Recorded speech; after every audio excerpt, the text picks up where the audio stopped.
Hello, and welcome to another day of English 2. I'm your online teacher, Miss Abear. As a reminder, we've been working on a literary analysis unit. The last time that we met together, you guys were to draft your essay. What kind of essay are you drafting? Remember, it's that Unit 1 coming of age from Common Lit. And our essential question was, what experiences led us or lead us from childhood into adulthood?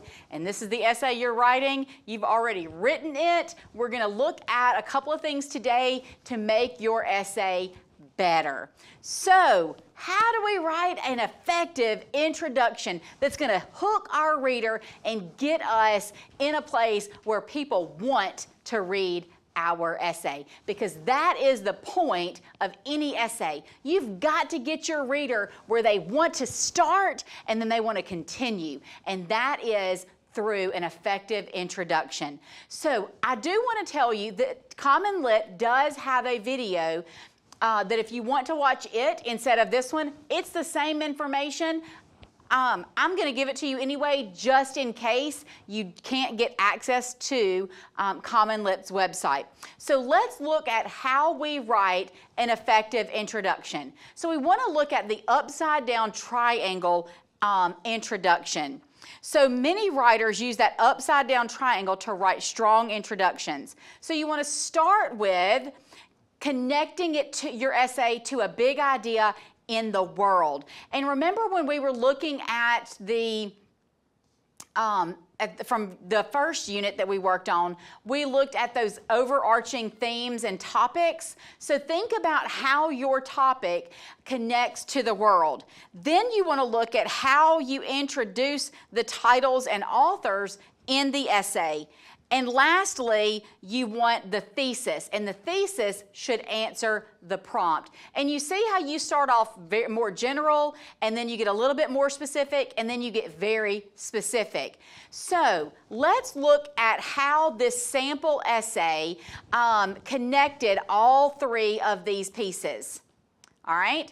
Do you see it's color-coded? So the very beginning paragraph answers the question, or it tells how the essay connects the big idea to the world. And then you see that next section, or that next sentence, introduces the titles and authors in the essay. Guys, you don't need to introduce every single author from every single story that we read. You're only going to introduce the authors and the texts of the essays that you are using in your essay. Not all of them, just the ones that you are incorporating those quotes in. And lastly, you want that thesis. So, let's look at ways that you can hook your reader. First, you can start with a powerful quote. You can ask a gripping question. You can start with a problem to be solved. But you want to use imagery to describe the scene or a setting, and use narrative techniques like conflict and dialogue. Guys, I have a story that I always like to tell. And believe it or not, it is a true story. But I'm going to start it by hooking you in. Are you ready? All right. May 8th of 1984, my family and I were in a car accident. My brother was pronounced dead on arrival. Did that hook you? I bet it did. I bet you have a lot of questions and you want to know, oh, how did that affect her? And is that lady, what happened? Is that what propelled her from childhood into adulthood? I want to know more. Is that what you're asking? Well, if I also told you then that 15 hours later he was coming out of surgery and we were waiting to see if he would wake up. Because there's some great information, some great things that happened between the time the ambulance got to the accident and the time that he arrived at the hospital. Some other things were in the works that we had no idea were in the works beforehand. But you see how I hooked you as a reader. As a matter of fact, guys, that is one of the major events that propelled me, your teacher, from childhood into adulthood. But I started with a date, May 8th, 1984. That's it. you want to know, man, she's old. I'm not telling you how old I was when that accident happened, and that's okay. It's not that big of a deal. My brother is still older than me, and he is still alive and well, just so you know that, because I don't want any of you worrying. But that story, that short little excerpt of a story, connected the idea of what propelled you to grow from childhood into adulthood. And I used a problem to be solved. I used a little bit of imagery. I used some narrative technique. I gave you a conflict. I had not given you any dialogue, but dialogue is important as well.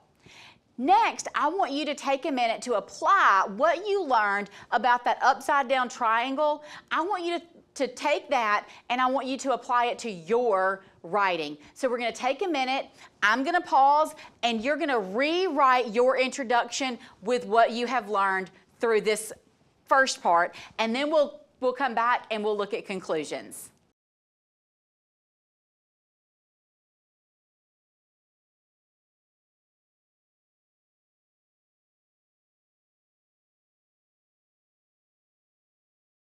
All right, let's come back together and let's look at those, well, it says to do a partner discussion. You can do that if you want. We're going to move on and look at the conclusions. So a conclusion takes that same idea of the inverted triangle, but it flips it to see where you have a regular triangle. So you're going to start with your thesis.